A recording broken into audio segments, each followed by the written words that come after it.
parce qu'on aimerait que les choses changent et que l'on sait qu'il faudra du temps, mais en même temps, il ne faut pas confondre le fait qu'il faille du temps avec le fait qu'on ne fasse rien pour changer les choses. Donc on est dans une situation où les gens se posent beaucoup de questions sur l'évolution de la situation. Vous, au premier chef.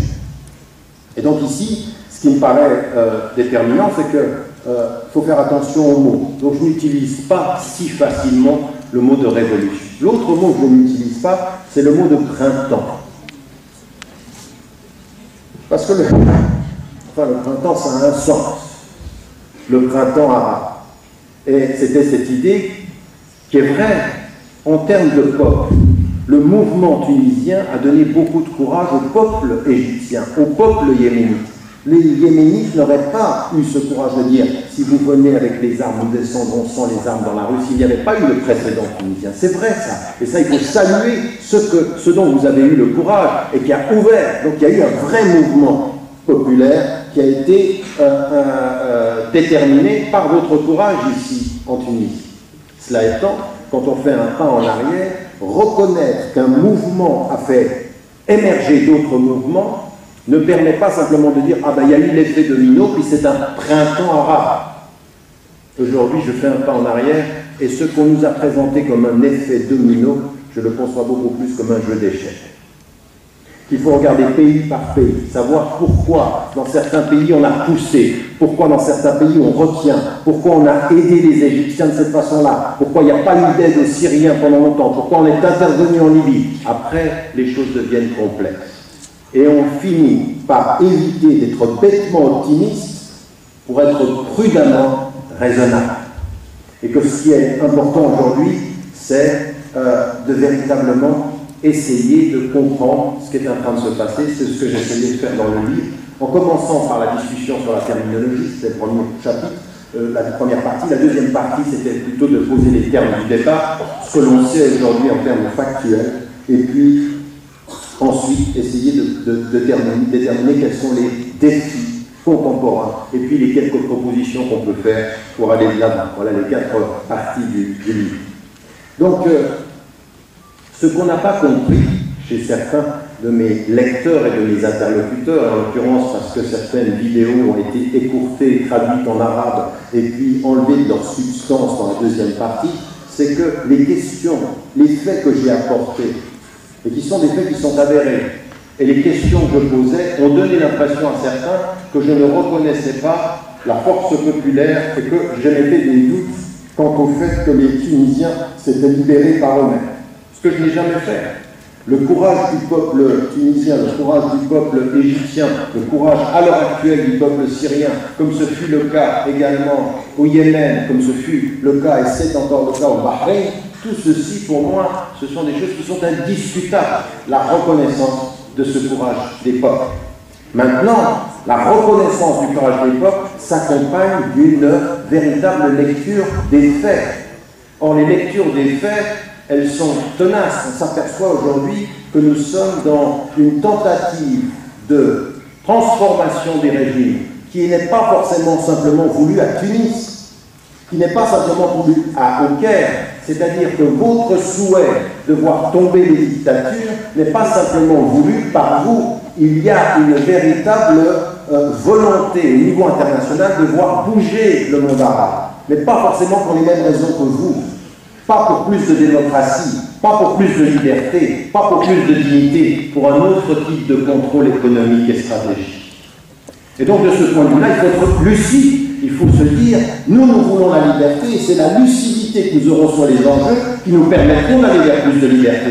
Mais de penser qu'il suffit de faire tomber Ben Ali, de se faire applaudir à Paris, saluer à Washington, et de penser que Washington et Paris, qui ont soutenu pendant 30 ans les dictateurs, maintenant vont soutenir votre démocratie, c'est dangereux d'être aussi naïf. C'est dangereux de penser que c'est ce qu'ils veulent. Votre démocratie n'est intéressante que si elle a un intérêt économique effectif. Donc il faut, de ce point de vue-là, c'est ce que je mets en évidence, avoir une lucidité politique, une lucidité économique, et arrêter de penser qu'à Washington, à Paris, ou à Pékin, ou à Moscou, on ne pense uniquement qu'en termes politiques. Entre les dictateurs, on se moque de la démocratie si la dictature rapporte. On se moque même de l'islamisme si l'islamisme rapporte. Et le meilleur exemple, c'est que vous avez à la tête de Pétromonarchie des gens qui vous disent il n'y a pas de démocratie en islam. Et ça fait des années qu'ils sont soutenus. Et donc cet islamisme-là, parce que c'est de l'islamisme politique, quelqu'un qui vous dit qu'il n'y a pas d'élection en islam et qu'on est ici élu par personne, si ce n'est par le fait d'être de la famille royale jusqu'à notre mort, et après notre mort ce sont nos enfants, eh bien ces régimes-là ne se voient absolument pas critiqués, ils se voient même protégés. Il faut quand même savoir que quand a commencé le soulèvement populaire au Bahreïn, l'Arabie Saoudite, puis le Qatar, puis derrière eux, les États-Unis ont étouffé. Et le soulèvement est la mort. Donc il faut... Après on prend pas en arrière et bien on arrête de dire un propos de lucidité n'est pas un propos qui enlève l'énergie populaire, mais qui réveille la conscience avec l'énergie. Il faut de l'énergie, mais il faut un peu de conscience politique. Et donc, ce que je mets en évidence dans la première partie sont des faits très troublants. C'est qu'en fait, on ne peut pas diriger l'énergie d'un peuple, mais on peut donner les moyens à certains d'éveiller cette énergie. Et là, les formations qui ont été données, aujourd'hui, on a les noms de 22 cyberdissidents tunisiens qui ont été formés. On a les noms de 88 cyberdissidents égyptiens qui ont été formés. Qu'à partir de 2003 aux États-Unis, on parle de transformation de régime au Moyen-Orient, en Afrique du Nord. On en parle depuis 2003. On parle effectivement du fait qu'il va falloir composer avec les dissidents.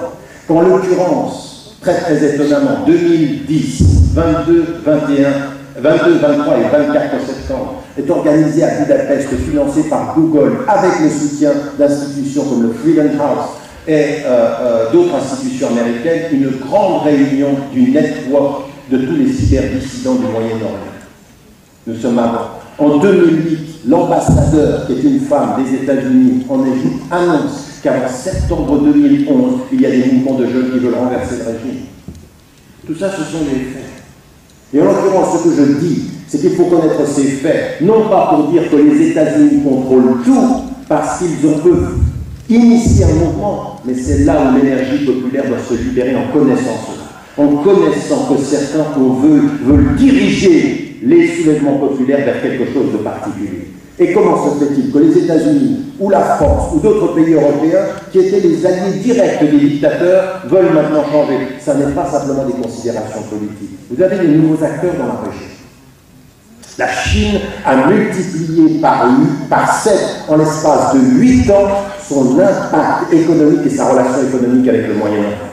Vous avez de nouvelles données et aujourd'hui, vous ne pouvez pas comprendre ce qui se passe avec la présence chinoise, la présence indienne, la présence de la nouvelle Russie aujourd'hui, de la Turquie, de l'Afrique du Sud, sans comprendre qu'il y a des enjeux qui dépassent simplement on soutient une dictature et ça nous suffit. Il faut voir le temps long. On savait le régime de Ben Ali, par lui-même malade et à l'intérieur extrêmement corrompu. On savait que Moubarak et son fils, vous savez, son fils qui détenait 60% des grandes entreprises égyptiennes, qui était un mafieux, et bien il commençait à se diriger vers la Chine. Et bien ceci, il faut l'arrêter. Pourquoi? Parce qu'il y a une autre donnée. C'est qu'au Moyen-Orient, il y a un enjeu dont on ne parle pas beaucoup, mais il faut comprendre une chose. C'est que en même temps qu'il faut regarder les données politiques, il faut regarder les données économiques et les données géostratégiques. La présence chinoise, russe, dans la région, avec l'Inde, avec le Brésil, avec l'Afrique du Sud, écoutez bien, tous les pays que j'ai cités, tous sans exception, n'ont pas du tout la même position stratégique dans le conflit israélo-palestinien. Ils ne l'ont pas. Ils ne sont absolument pas unilatéralement pour Israël. En 2005, le gouvernement chinois reçoit un élu du Hamas à Pékin et quand il est critiqué par les Américains, il leur dit « c'est un élu du peuple ». Donc on reconnaît cette élection. Il veut dire par là, nous ne sommes pas sous la même autorité du lobby sioniste que vous avez. Et c'est la même chose pour vous. Vous vous souvenez de Mandela, qui est maintenant devenu une figure mondiale. Mandela a dit, si n'importe quel élu du Hamas veut me voir, au moment où ils étaient dans l'opposition, au moment où ils se présentaient en minorité, il disait, et lui était le président, je le recevrai car ils sont légitimes à discuter avec moi. L'Afrique du Sud, la Turquie, le Brésil, ils n'ont pas, c'est plus du tout la même chose. On est dans un déplacement vers l'est de la réalité stratégique au Moyen-Orient. Si vous ne comprenez pas ça, et que vous pensez que c'est venu comme ça, des peuples comme ça, d'un coup comme ça, et puis tout le monde aime la démocratie tout à coup, eh bien vous êtes dangereux. Vous êtes des Tunisiens dangereux. Parce que vous ne comprenez pas la difficulté de ces enjeux-là. Et ce dont on a besoin aujourd'hui, c'est que vous gardiez la même énergie, la même espérance avec la lucidité de ces enjeux-là. De se rendre compte qu'il y a de nouveaux acteurs aujourd'hui et qu'il va falloir en tenir compte. Et c'est votre responsabilité de ce point de vue-là qui est première. Donc c'est ce que j'essaie de mettre en évidence, les connus et les inconnus, sans diminuer la force des peuples. En reconnaissant une chose, par exemple, le fait que tout n'est pas sous contrôle, on l'a aujourd'hui, souvenez-vous, quand le peuple syrien commence à descendre dans la rue, personne ne pense à ce moment-là à faire tomber Bachar el-Assad. Le président syrien, le président américain, comme le président français, qu'est-ce qu'il demande? Une réforme de l'intérieur. C'est après qu'ils ont changé, qu'ils ont été chercher, voir dans l'opposition avec qui ils pouvaient négocier. Ils ont changé de stratégie après 8 mois. Et maintenant, étonnamment, ils sont pour une intervention armée. Maintenant, parce que maintenant, ils ont assuré les arrières de l'opposition. Maintenant, ils peuvent, mais au début, c'est pas ce qu'ils voulaient. Et une chose qui est tout à fait intéressante, c'est que quand le gouvernement de Moubarak arrête tout sur Google et arrête toutes les connexions Internet, qui donne aux dissidents égyptiens une connexion satellitaire? Google. Dont René, pas celui qui est venu ici, l'autre qui était le directeur de Google au Moyen-Orient, était impliqué dans le soulèvement égyptien. Ils ont reçu les codes satellitaires pour éviter. On a un cyberdissident syrien qui dit « Pourquoi quand nous on a demandé les codes, vous ne les avez pas donnés? Pourquoi Google a donné aux Égyptiens et n'a pas donné aux Syriens ?» Par hasard, ce Google qui organisait la rencontre des cyberdissidents à Budapest quelques mois auparavant. Ça vous fait quand même dire, attendez, les grandes entreprises qui aujourd'hui reprochent au gouvernement leur soutien au dictateur parce que les marchés arabes ne sont pas aujourd'hui suffisamment ouverts au nouveau capitalisme qui a besoin de marché. Le monde arabe, c'est 450 millions de potentialités aujourd'hui sur le plan économique. C'est ça aussi dont il faut se rendre compte. Donc, moi, ce que j'essaie de mettre en évidence ici, c'est qu'on ait cette vision-là un tout petit peu plus complexe. Et